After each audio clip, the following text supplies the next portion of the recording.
Right, that was rather exhausting, wasn't it? Okay, 3-all. Somehow it has finished 3-all.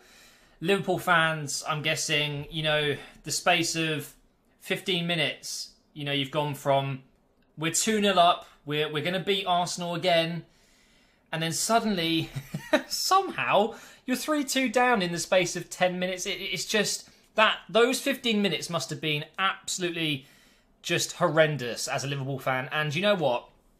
It was just as bad as an Arsenal fan. I was streaming at the time, playing some PUBG. Follow my Twitch, by the way, link in the description.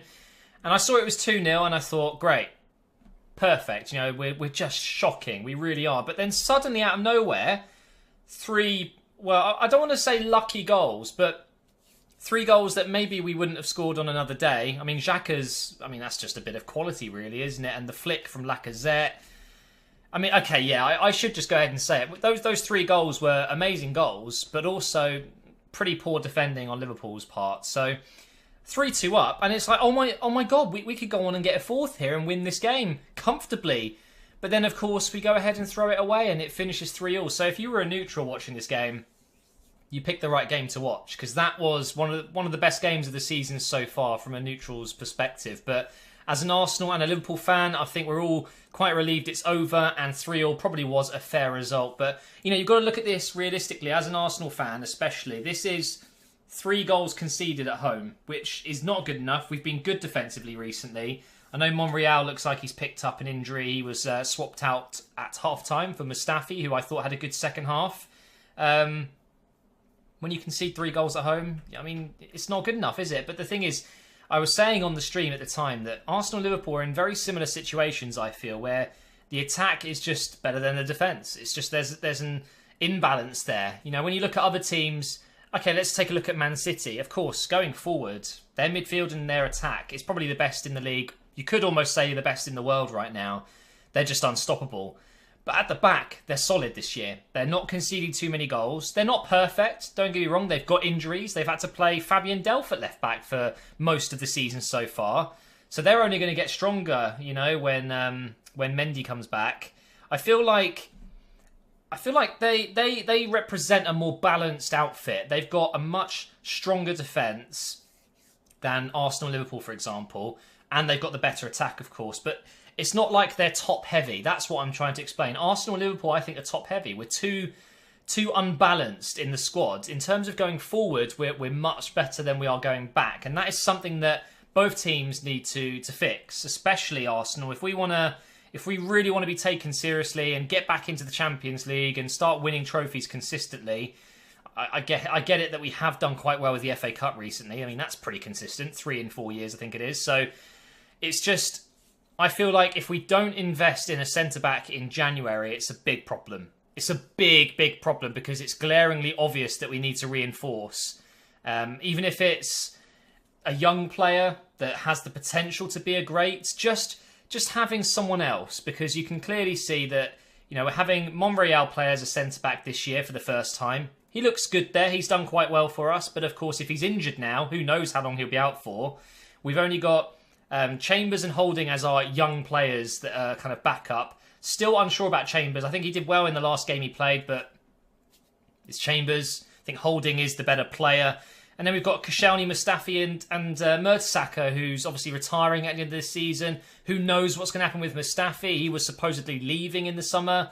And Koscielny, he's going to be 32 soon, I think. So we really do need to improve on our defence in January, or at least in the summer transfer window.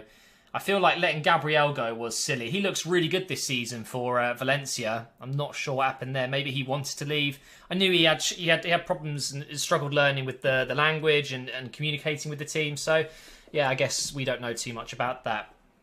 But in general, today was a bit of a stressful game. And I said, and I tweeted before the game started, that I'm really nervous for this one because it's a huge one. Liverpool smashed us at the start of the season, and it ruined, I would say, the first month or two of the season. Just a sour taste left in the mouth after that match. I remember it right now, that especially the Salah goal where he just ran pretty much half the length of the pitch. It's just, that couldn't happen again. We could not get another big loss. And today we almost did. Being 2-0 down, we could have capitulated. We could have conceded many more.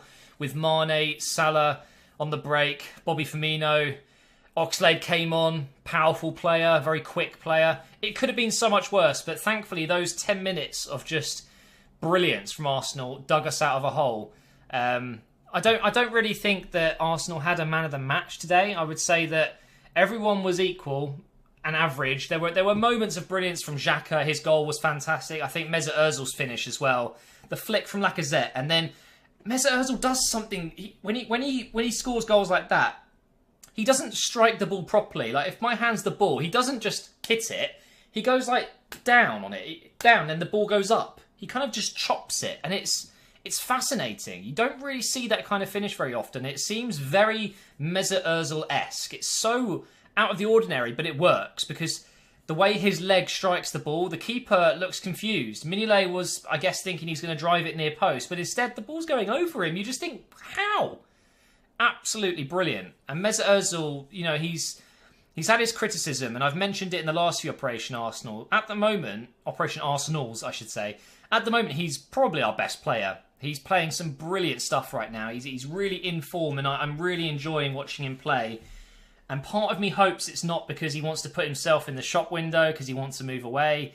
Is he going to end up at Manchester United? You know, my prediction at the start of the season was Sanchez to City, Ozil to United. That's still my prediction. I think Mourinho will get Ozil excited again to play for a big club that's potentially winning trophies. I mean, there's no doubt that Man United have a stronger squad and a better potential, I would say, with a lot of younger players. You know, when you look at Arsenal's squad, our young players, they're okay. I mean, you look at Iwobi, he's got the potential to be good, but still really lacking quality. His final product is always very poor. I thought he had a very poor game today. Who else is, you know, one of the young players we've got? I mean, I guess you could say Granit Xhaka. He's still young. He is very mistake prone, but does show a lot of promise. But then you look at Manchester United with Rashford, Lukaku, Pogba. They've got so many great young players. Martial, Lingard, you know, really strong first-team players that would walk into the Arsenal team. And then, you know, on Arsenal, we've got Koscielny, who's brilliant, but getting old. Petr Cech, way past it. Giroud's getting, 31 soon, I think he is. Cazorla's going to be retiring. Mertesacker's going to be retiring. Ramsey and Wilshere, I guess you could say, are kind of in their prime. And Wilshere, talking of him, I think that's 3 games he's started in a row for the first time since 2014 for Arsenal. And he's done 90 minutes in each, which is really, really good to see. So I'm hoping that he can stay fit, because he is such a creative player. We look like a better team with Jack Wilshere in there. And I saw he did like a piece on Mesut Ozil and his relationship. And he was saying how when he was younger, he noticed that when he would watch his performances back, he was always trying to get forward and run at players. And having Mesut Ozil at the club has taught him that sometimes you have to pick your timing. You have to make sure that if you're running at a player, it's a good time to do it. There's space. There's no one that's going to get a foot in, and passing the ball at the right time as well. And I think Jack Wilshere has become a better player having had Ozil next to him. Honestly, I really do. It was great that he went on loan to Bournemouth. I think that's one of the best things he's done in his career. Of course, he did pick up the injury towards the end, but he had quite a lot of minutes played there, and he was probably their best player at times. And now he seems to be slotting into this Arsenal team very nicely. It's just about keeping him fit. But what's next for Arsenal? I mean, we're almost through that Christmas period. They've got Christmas off. They've got, I think, 5 days until the next game. So that's really good. That's a blessing, because most Premier League teams have a game before or after Christmas, Christmas Eve or Boxing Day, which isn't nice. You want the players to go home and feel fresh. Have your Christmas. It's a somewhat okay result tonight. 3-3. Could have been a lot worse. Could have been better. But they're not going home to their families for Christmas off the back of a 5-0 defeat. They'll come back fresh and we go again. And we just take it game by game. I still think we're okay to make it into the top 4. You've got other teams that are somewhat struggling. Look at Tottenham, for example, this season. They're not doing the best. Chelsea have been doing really well recently, but they've had a bit of a rocky season. I think it's clear that City and United are going to be fighting. Well, I think City have won it already, but United will be in second and Chelsea probably third. Fourth is really up for grabs. And, you've got Liverpool, Tottenham, and Arsenal really going for it. I don't think Burnley will be there towards the end.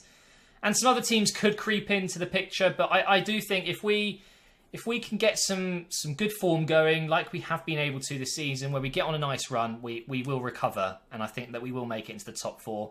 And a quick word on Liverpool. I think they're still a work in progress. I think that keeping hold of Coutinho is an absolute must, because Coutinho on the left, Mane on the right, Salah on the right, Bobby Firmino up front. You've got so many good players that you can interchange there. They are deadly. It's just the defence. They need to sort out their defence, and they will be a force. They really will. And give Karius a chance, man. Mignolet, every time I see Mignolet, I wouldn't be happy with him in goal. And I know Karius has had his wobbles, but he's a great young prospect. Give him time. Give him a couple of games in a row. Even if he makes a mistake, he will come good. Let him get some confidence. But that's going to be the end of this review, guys. I will see you next time for the next Arsenal game. And like I said at the start, I was streaming tonight. I really had a lot of fun. So if you want to follow me over on twitch.tv, it's official MGH. The link is in the description below. Please do drop a follow. Subscribe if you want to. It helps me financially, and also it gives you perks for my Twitch channel as well, which I do plan on streaming a lot more in the new year. So thanks for watching, guys, and I will see you next time.